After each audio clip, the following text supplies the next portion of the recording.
Good evening, visitors. Welcome to the Australian War Memorial's last post ceremony.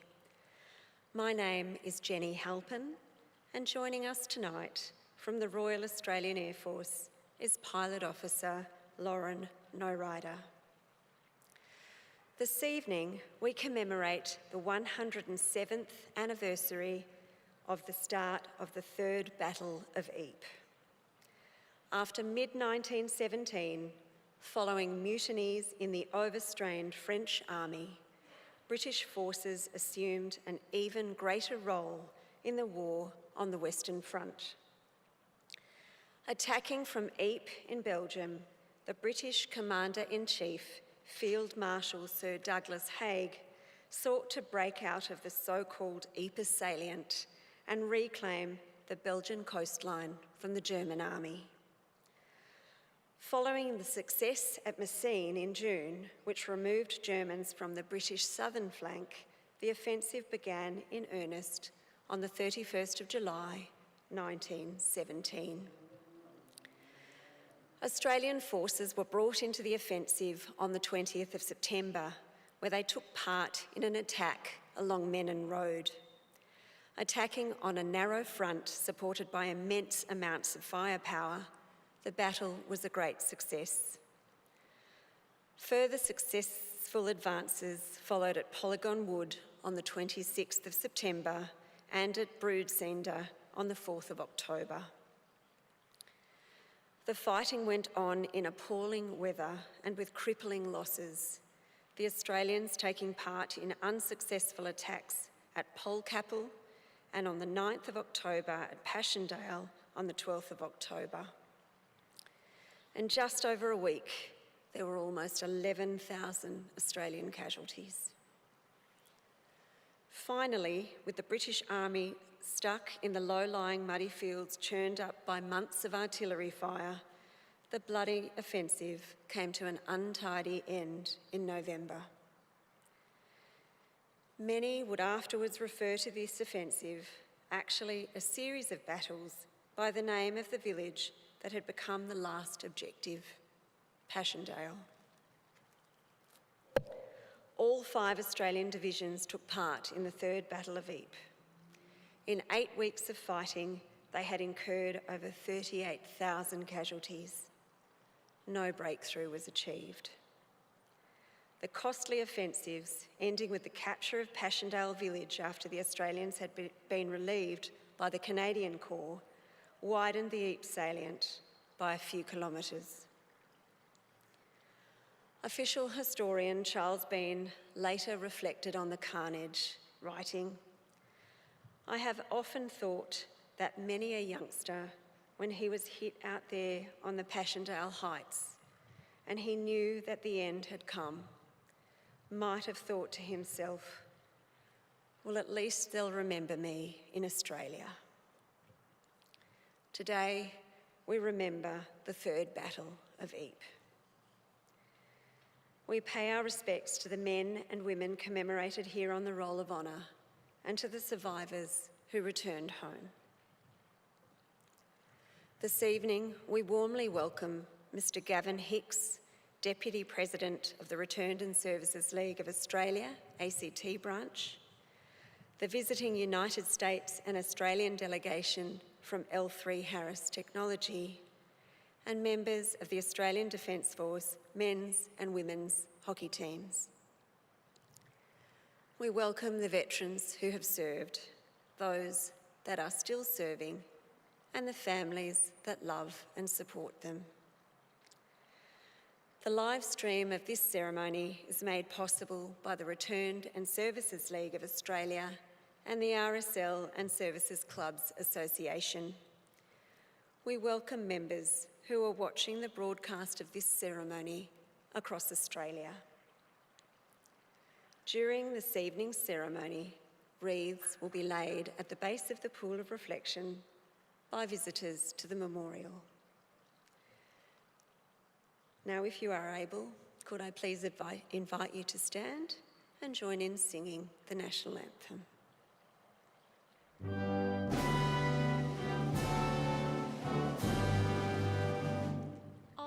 Australia.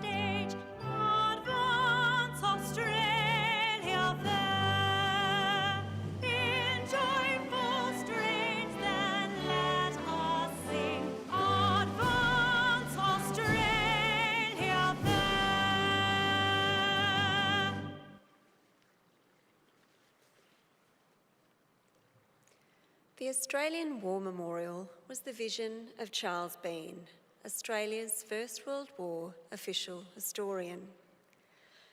Bean landed with the Australian troops on Gallipoli and stayed with them at the front through to the end of the war. The idea of this national memorial and museum came to him at Pozières, France, in the depths of the bloody fighting of 1916. Bean's idea was that this would be a place where families and friends could mourn loved ones buried in faraway places. It would also be a place that could help all Australians understand what these men and women had endured and what they had done for us. Bean's vision, to which we remain true, is best expressed as inscribed in the entrance to the memorial's galleries. Here is their spirit, in the heart of the land they loved, and here we guard the record which they themselves made. Tonight, we will read the story behind just one of those on the Roll of Honour, which lists the names of more than 103,000 men and women who have given their lives for us in war and on operations for more than a century. But first, we present a lament, flowers of the forest.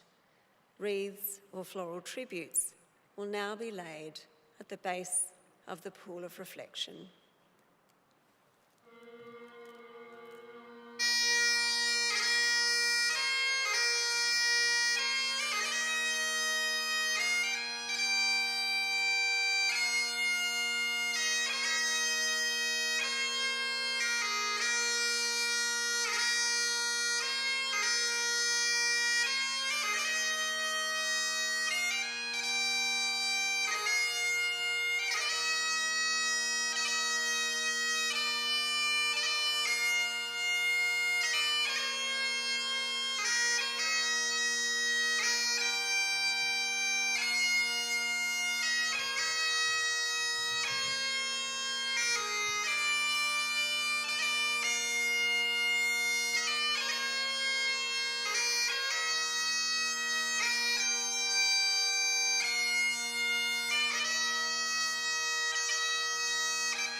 Today we remember and pay tribute to Private Herbert Alexander Mouat.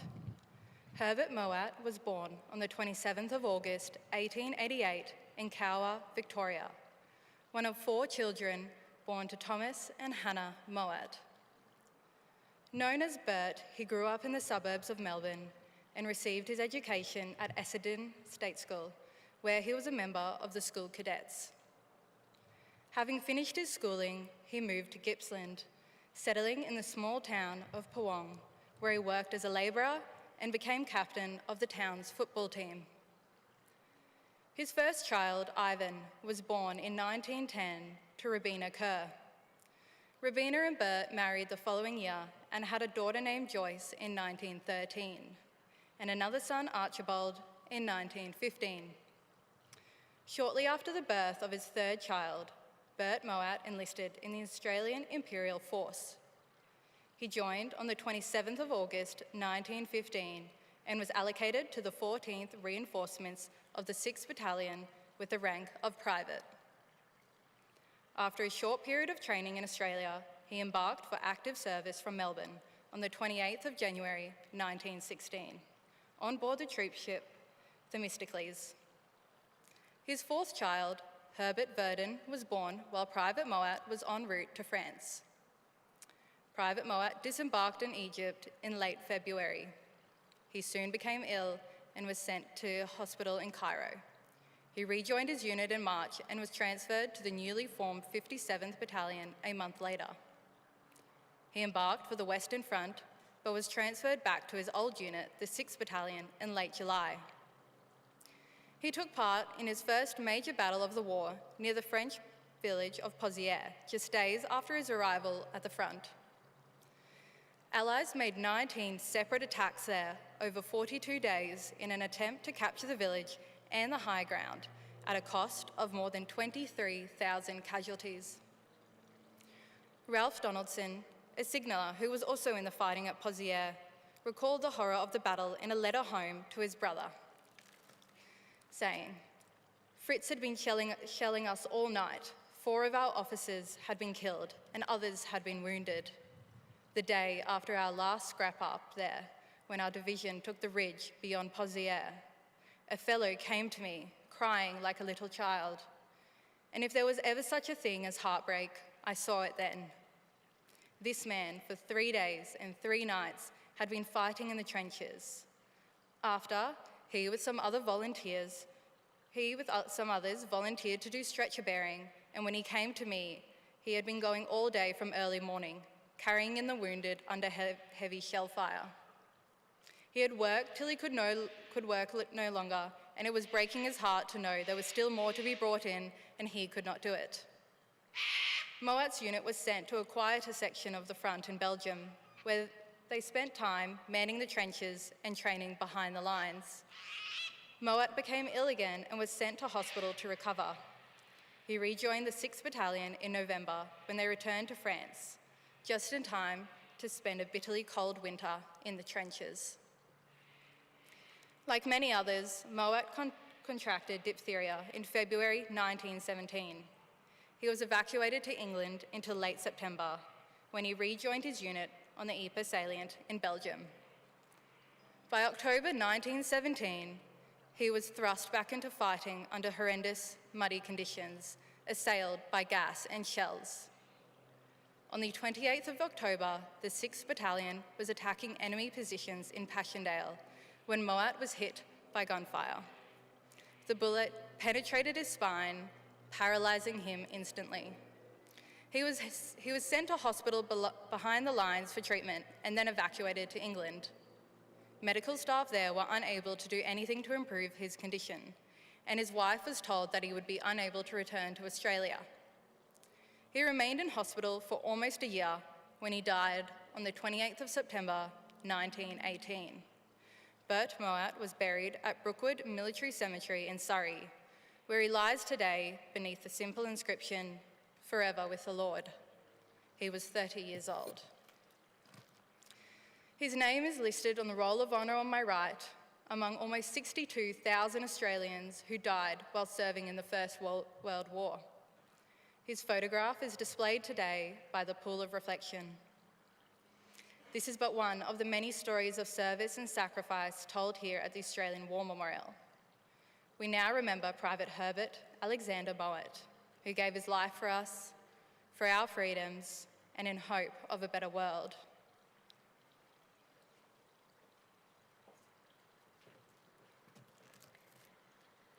Please stand for the reading of the Ode and the sounding of the last post.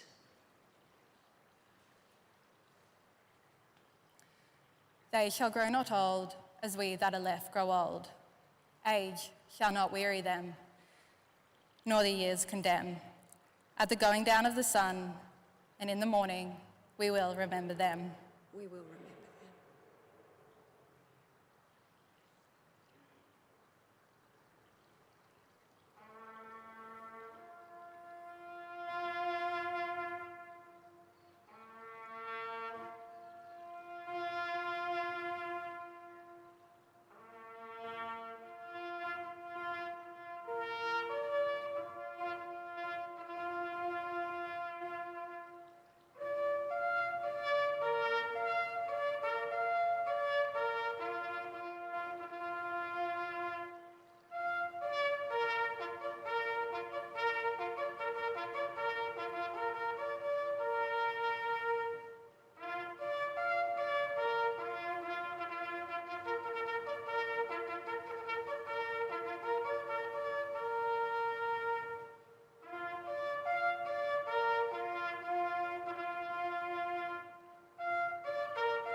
lest we forget.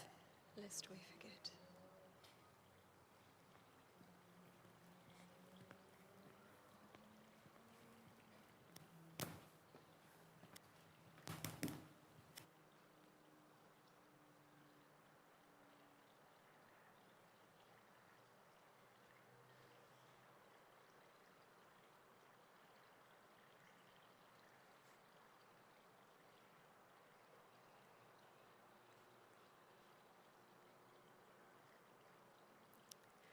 We leave you this evening with the words of the memorial's founder, Charles Bean.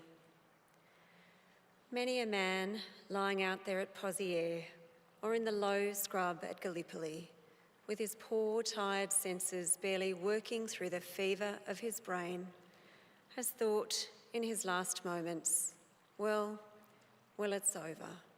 But in Australia, they will be proud of this. Ladies and gentlemen, that concludes the last post ceremony. On behalf of our director, staff and volunteers, thank you for visiting the Australian War Memorial today and for your continued support during the memorial's development project. We wish you all a very pleasant evening.